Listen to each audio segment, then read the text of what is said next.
চলে আসলাম পুকুর পাড়ে দুজনে কুচে মাছ ধরতে, আমি আর জামাই।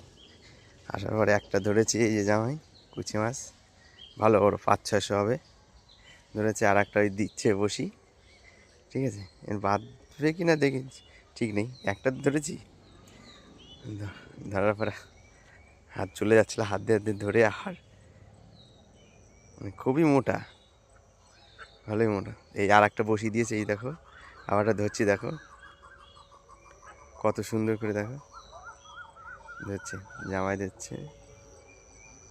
ওই যে, ওই যে দেখো, ওই যে কুচি মাছের মুখ বেরিয়েছে। আমার পুকুরতে, বড় পুকুরতেই ধরছে, দেখো ওই যে, ওই যে, ওই যে, ওই যে দুটো ধরা হয়েছে কুচি, দেখো। এটা প্রায় 400-500 হবে, দুটো ধরা হলো। পুকুরে অনেক আছে কুচি মাছ, টাইম হয় না ধরার।